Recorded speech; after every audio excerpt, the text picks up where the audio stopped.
Hello and welcome to the Franz van Cat interview. I'm Annette Young. Next month, Georgia will mark the 5th anniversary of the outbreak of its war with Russia.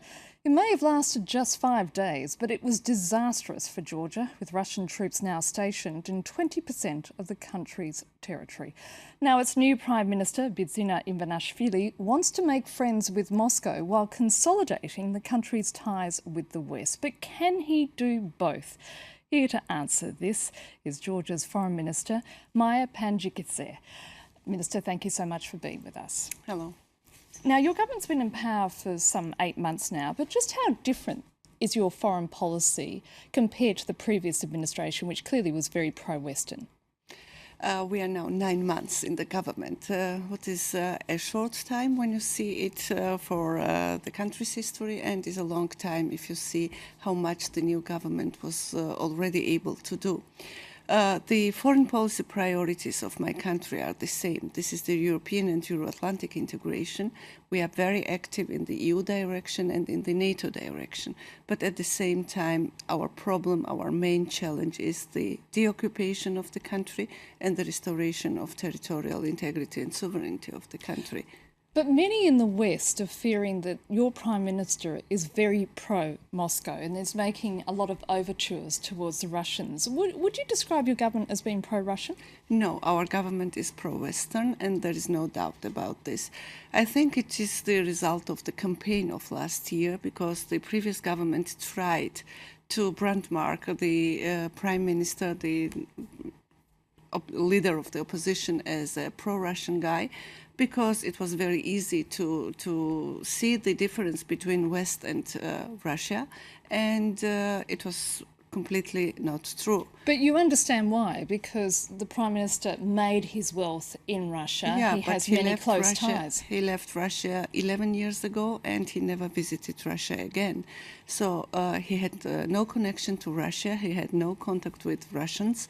So he lived in Georgia, and he lived in France. He had a French passport, and he still has a French passport, and he is also very West-oriented. But he has been making overtures to Moscow. He has been attempting to sort of correct the nature of the relationship, hasn't he? No. He had no contact with Russia in the last 11 years, but he understood that it's But since coming to power. Yes, it's very difficult to solve the problems Georgia is facing without a dialogue with Russia.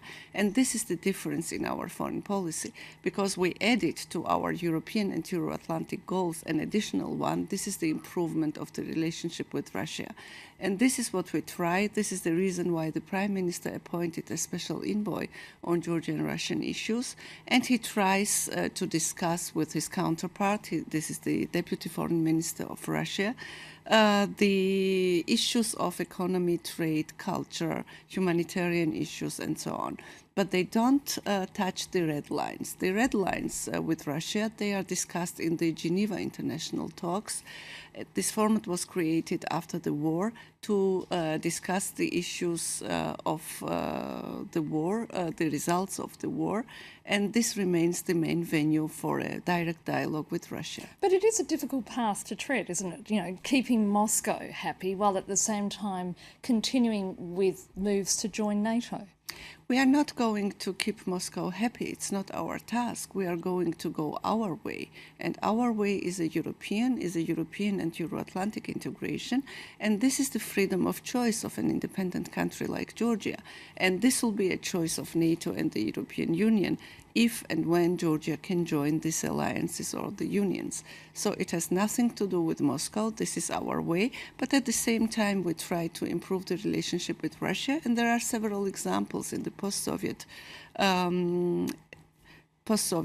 space when it became possible to have a normal relationship with Russia and to follow your own choice. So where do things stand, for instance, with those Russian troops occupying Georgian territory?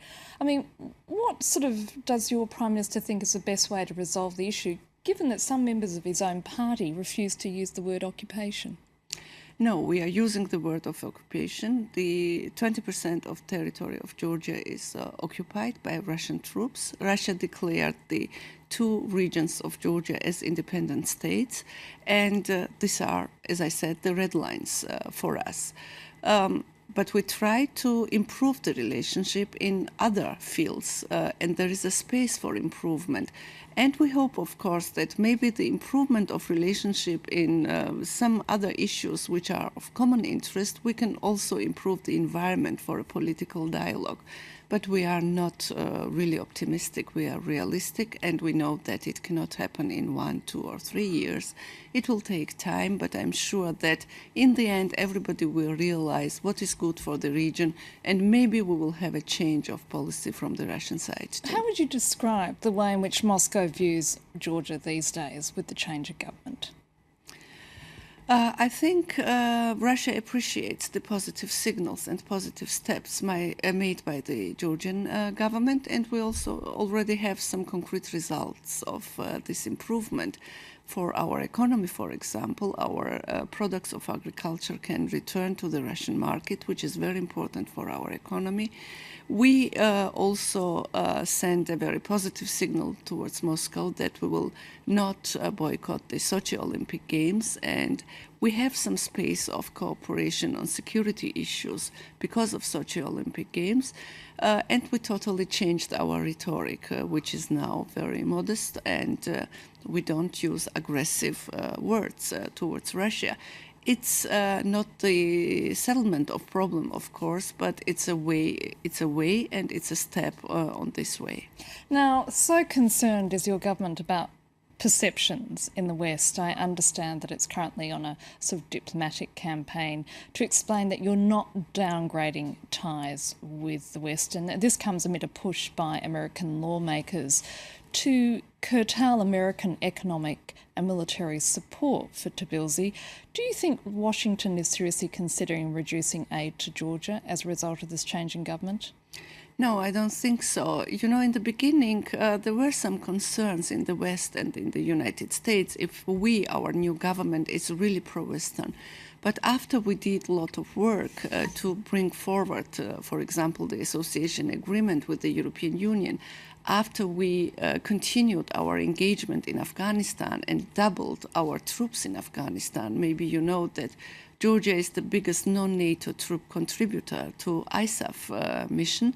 I think now everybody believes and everybody knows that our way is only the European way, is the Euro-Atlantic way, and because it's a choice of Georgian people, it's not a choice of government. And I think every government in Georgia, the previous one, the government before Saakashvili's government, ours and the next will continue this way.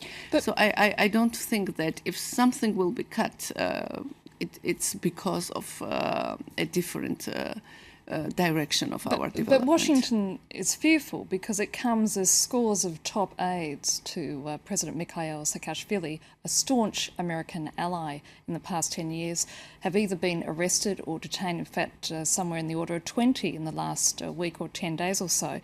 I mean, is this not a case of selective justice on the part of your administration? They are all freed. And, you know, we should separate two different things from each other. One is what are the evidences and what are we talking about? And in this case, as I know, we are talking about 50 million lari, which is something like maybe 22 million euro. So it's a different thing. What are we talking about? What are the evidences? And if then the court will identify some people as guilty, then it's another story. And the other part of the story is how it was handled. Maybe it was a mistake in questioning these people, in arresting these people 20 at the same time, but it's a different case. So.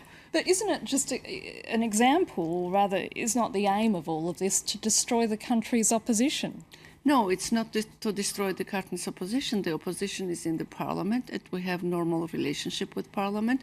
We are in the process of cohabitation. We even have some joint projects with the opposition in the parliament, and we have some very good examples of cohabitation in Georgia. So it is not to destroy the opposition. We understand that the democracy needs an opposition, but it's not. You can't blame us for things which maybe happened in the past. And the task of the new government is to investigate what was in the past, because if you don't learn from the past, you can't make plans for future. But isn't it also a case that Georgia has an image problem now? You know, you have a prime minister who's seen as sort of cozying up to Moscow. You have a situation where a number of opposition members have been detained or questioned. You know, don't you have an image problem? We need some time. We are now 9 months in the government, and in the very beginning, everybody believed that the new government will go to Russia and not go to West. And now everybody knows. We managed in 5 months after we took office to complete the work on association agreement, which was not possible in the last 4 years. So we are so active on European and Euro-Atlantic direction that I think that nobody doubts now our orientation. And it will take some time maybe until everybody knows that it's not a selective justice. And by the way, we invited a lot of monitors and observers for that.